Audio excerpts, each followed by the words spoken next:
Coming in of a massive grid failure that has taken power out along the East Coast. So far, we have no confirmation on what is causing this devastating outage, but rumors of a cyber attack are already being mentioned by authorities. We now have reports that Texas has also lost its power in what appears to be a cascading domino effect. With as many as 100 million people now affected, authorities in the West are bracing themselves as they fear the blackout will continue to spread. It has been an extraordinary last hour. The entire East Coast went out. Texas followed.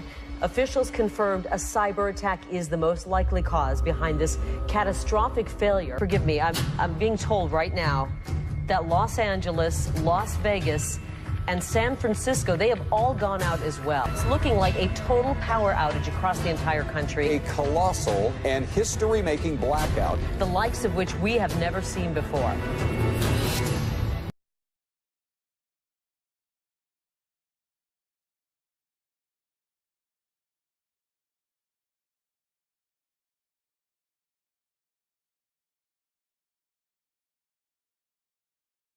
What I'm talking about is a cyber attack against infrastructure, a cyber attack that could affect tens of millions of people for a period of months, if not longer. Based on your reporting, it seems clear from your book that the national security officials believe that this is a matter of when and not if. Exactly.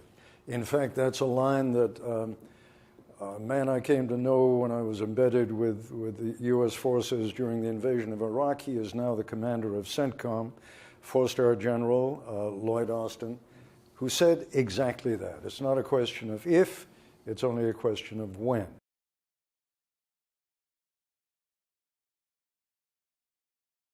We know, I say because the former chief scientist of the NSA told me this, as did Keith Alexander, his boss, who was the director of NSA.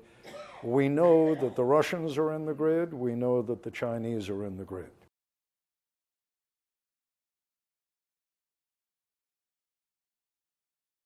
It is frightening enough that my wife and I decided we were going to buy enough freeze-dried food for all of our kids and their kids.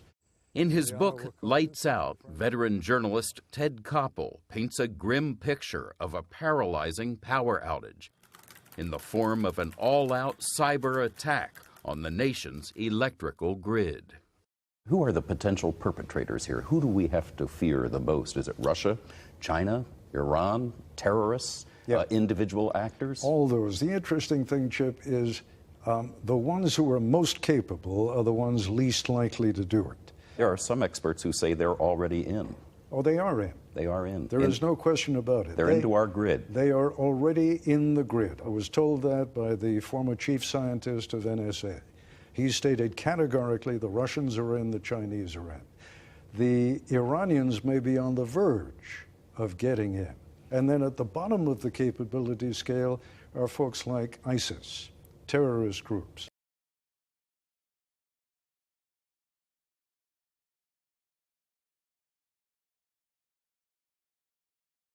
I spoke to the two top officials at FEMA. FEMA is the Federal Emergency Management Agency. It would be their responsibility to deal with the consequences of an attack in the immediate aftermath. The deputy head of FEMA, who is a retired Coast Guard vice admiral, told me that, in his opinion, in the event that a city like New York or Manhattan was hit, his response would be to evacuate. I said, evacuate 8 million people? Well, he said, you don't leave me with much of an option. If it happens, you've got to take care of the people, and the only way I can see you could do that would be to evacuate. The next day I spoke to his boss and said, what would you do? Would you evacuate? And he said, evacuate? You can't evacuate 8 million people. Where would you put them? So just to respond directly to your question, the two top people at the agency responsible for dealing with the consequences of an attack like this cannot agree on what they would do.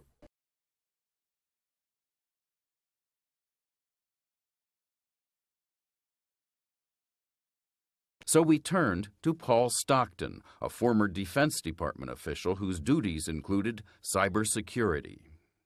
So what does the average family actually need to be doing? Do they need to be, as Ted Koppel has done, stocking up on water and freeze-dried food? I think those are very important measures. Average citizens need to be able to take care of their own families and their own neighborhoods and their own communities, and not assume that Uncle Sam is somehow going to magically bring in the cavalry and rescue them. Are the power companies today prepared to respond to a large-scale cyber attack on the grid? Power companies today are strengthening their ability to respond to an attack and restore power more quickly. Still, Stockton admits their readiness is not where it needs to be, given that the adversary continues to strengthen the sophistication of the weapons that will be used against the United States.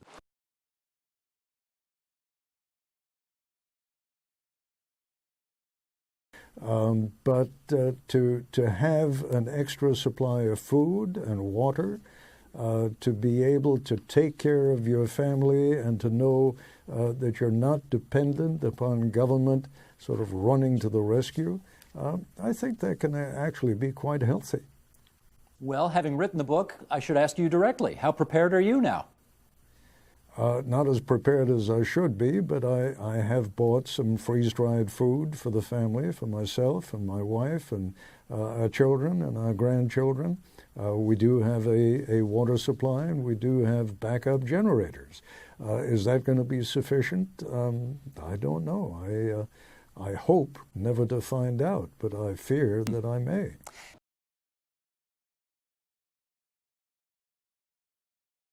So let's ask you directly.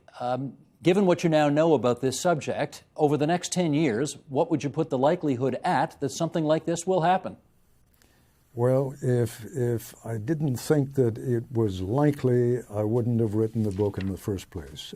I think when you say over the next 10 years, I think it's all but inevitable that it's going to happen in the next 10 years.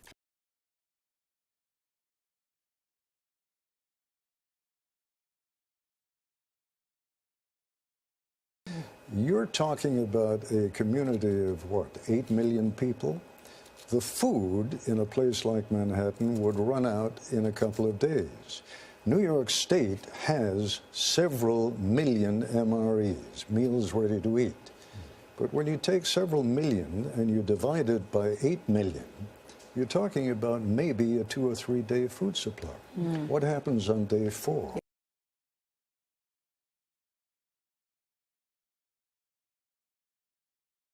But you go into considerably more detail in your book, and perhaps you can share some of that with us now. What would happen, in fact, if this did take place?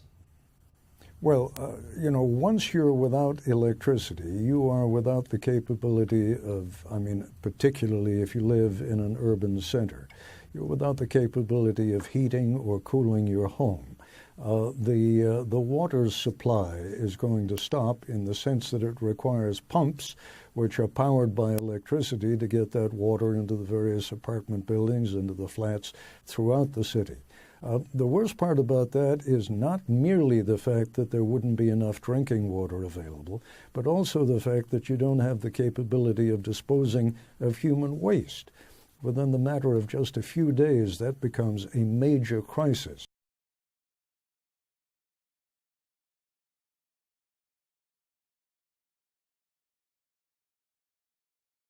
I spoke to an official of one state that is a rural state, only a few hours' drive from Washington, who told me that the governor had in effect, they did sort of a war game, and they have told the National Guard, the state police, the local sheriff's departments, that what they're going to be doing in the event of something like this, and tens of thousands of refugees coming from Washington, they will be handed a bottle of water, a sandwich, and a map. And the map will show them where the nearest gas station is. And they will be told, I'm terribly sorry, we do not have the infrastructure to support tens of thousands of refugees. And I must tell you that in the final analysis, I came you know, we all have to reach a conclusion at some point or another. When you read the book or when you get other information on the subject, you may reach a different conclusion. I am convinced that this can happen, and I am more or less convinced that at some point or another it's going to happen, in one form or another. It is frightening enough that my wife and I decided we were going to buy enough freeze-dried food for all of our kids and their kids.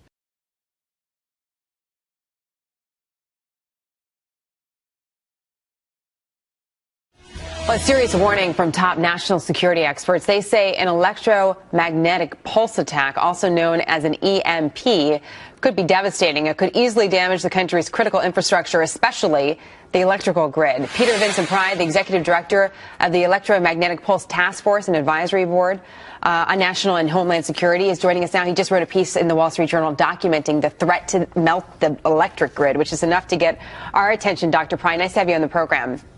Well, thank you so much for having me. You have quite the resume of experience. You worked as an intelligence officer for the CIA. You focused specifically as well your career on this threat. When you look at what's facing our nation right now, why is this of such great concern to you? Because it is the greatest threat that our nation and Western civilization faces.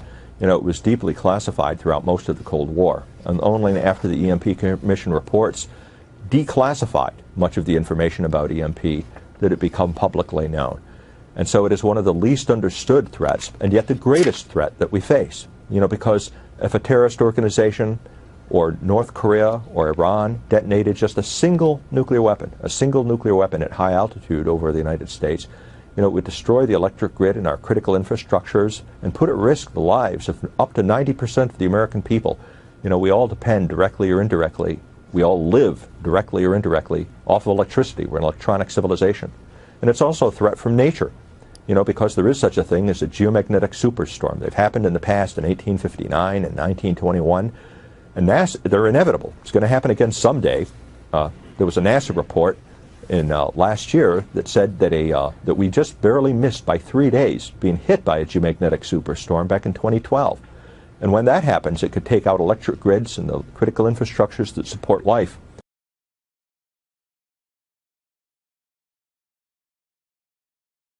The threat of a terror attack is one that needs to be taken seriously now. So says my next guest, former United States Ambassador and former Director of the CIA, James Woolsey. Ambassador, thanks for being with us. And the CIA. You know firsthand how many enemies we have out there. What do you think is the biggest threat to our grid? They could launch a satellite with a simple nuclear weapon in it. Best if they launch it around the southern pole because we don't have any defenses and very little warning down there. And while it's in orbit, just detonate it. And this could be a very simple nuclear weapon, similar to what we dropped on Hiroshima and Nagasaki. It doesn't have to be sophisticated at all. Doesn't need any accuracy. You're not trying to hit anything on the ground. You're just detonating a nuclear weapon up 30 miles or so in space. That would take out the grid for probably a quarter to a third of the United States, and if you detonated it up at a couple of hundred miles, it would take out the grid for most of the United States. And why don't we have the defenses in the southern part, and I talked about this in the open, in the southern part of our nation, so that a satellite could come in and could be detonated. I mean, it doesn't have to even be specific. Why are there no missile defenses down there? I guess I would say, if I were being flippant, that we've turned over defending the country's electric grid to people with the overall focus of ostriches. Nobody really wants to do anything on this in the federal government except stick their heads in the sand. And Ambassador, do you think that the power plants across the country have the protection that they need?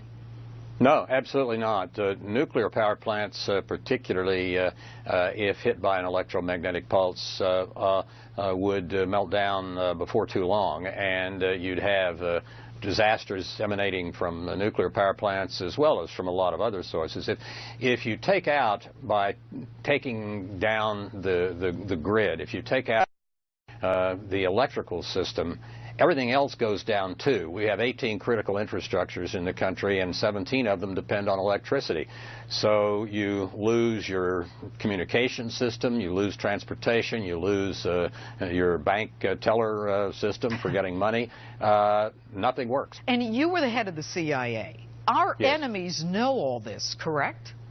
I'm afraid they do. The Russians have told us that they, back in the early 90s, told the North Koreans a great deal about how to use an electromagnetic pulse detonation. The Iranians and the North Koreans have both orbited satellites to the south, and the North Koreans have tested several simple nuclear weapons. Iranians haven't yet, but probably will before too many months go. So we have at least two very bad states tied very closely to terrorist groups and the rest that could be ideologically crazy enough to try something like this. And you know, you don't need a satellite. You can lift a nuclear weapon quite easily with a weather balloon up into low Earth orbit and detonate it. That's all that's needed.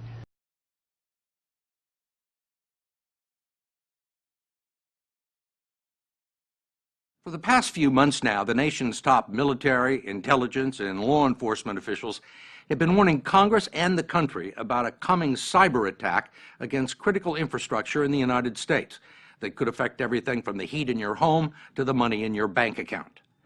The warnings have been raised before, but never with such urgency, because this new era of warfare has already begun.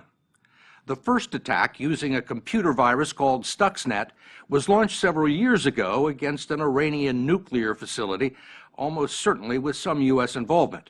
But the implications and the possible consequences are only now coming to light.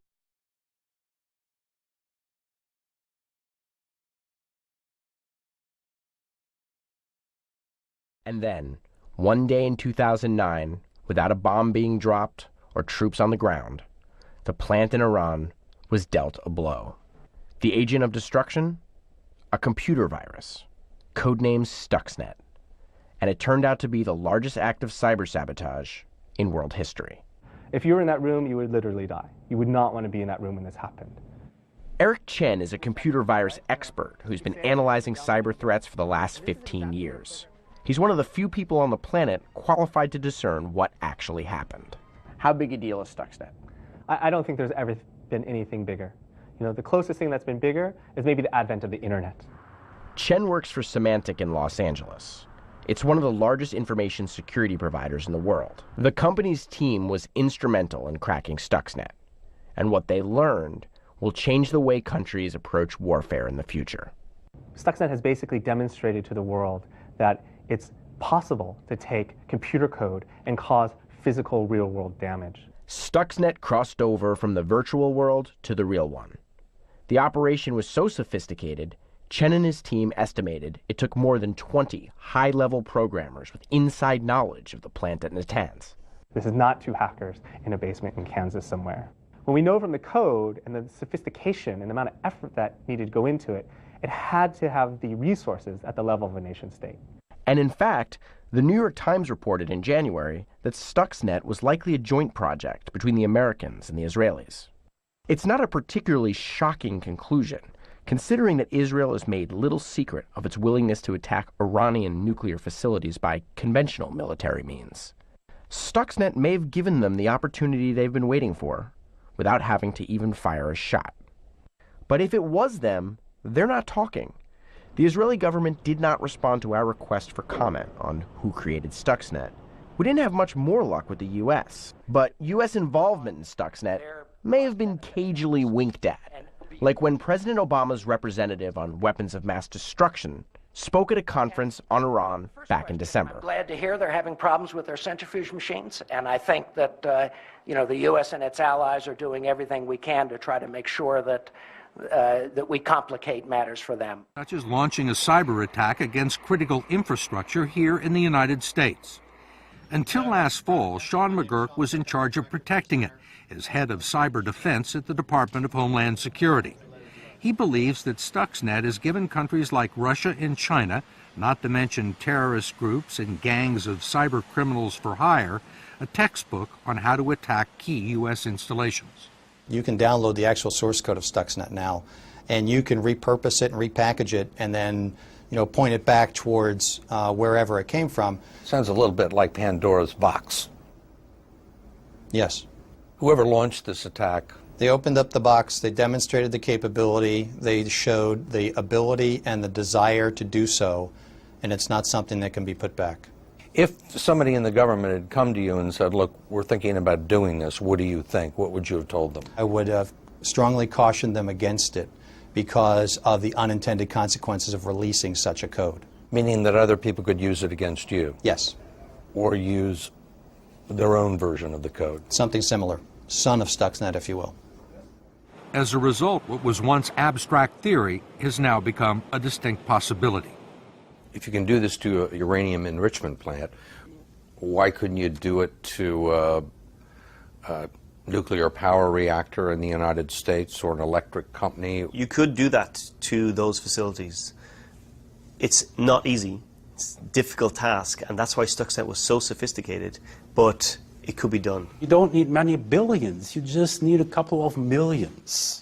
And this would buy you a decent cyber attack, for example, against the US power grid. If you were a terrorist group or a failed nation state and you had a couple of $1 million, where would you go to find the people that knew how to do this? On the internet. They're out there? Sure. Most of the nation's critical infrastructure is privately owned and extremely vulnerable to a highly sophisticated cyber weapon like Stuxnet. I can't think of another area in Homeland Security where the threat is greater and we've done less. After several failures, Congress is once again trying to pass the nation's first cybersecurity law. And once again, there is fierce debate over whether the federal government should be allowed to require the owners of critical infrastructure to improve the security of their computer networks. Whatever the outcome, no one can say the nation hasn't been warned.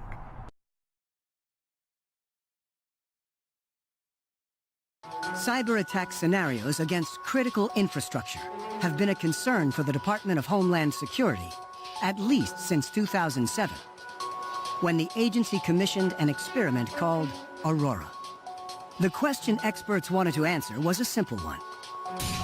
Could a purely digital cyber attack disrupt or disable a large generator connected to the power grid? I was the director of the Control Systems Security Program at the Department of Homeland Security. And during that time, I ran the project that many people are familiar with called Aurora.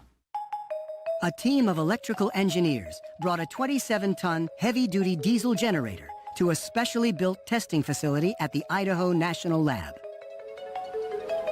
After connecting the generator to the power grid, they challenged a team of computer security experts to use computer code to knock the generator offline. The test was monitored via closed-circuit TV. In the video, you'll see it running, humming along normally. And then you see the first hit. The first jump.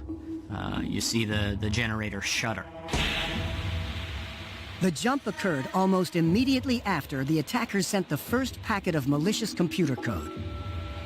We wanted to hit it and then wait and collect data and see what was happening.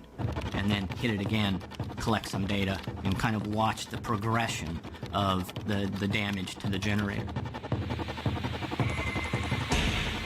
After the second attack, the generator lurched again, belched ominous smoke, and ground to a halt. Not only was it knocked off the grid, it was rendered completely inoperable. What they found when they opened the generator was just failures with almost all parts of the generator, both mechanical and electrical. So what you're really talking about is essentially what you would do with pieces of dynamite. So this was a tough machine. This was heavy duty. And it was designed to run in severe conditions. If you were actually doing that attack, there's no reason to pause and wait in between. You simply put your software on a loop and you just keep hitting it until it breaks. An attack like this could take less than a minute, but leave consequences that would last for months. If you damage or destroy these, you can't just go down to your neighborhood hardware store and buy another. It could take you maybe 6 to 9 months to get another one of these. And according to a government study, a coordinated attack on fewer than a dozen power stations could cause a massive outage.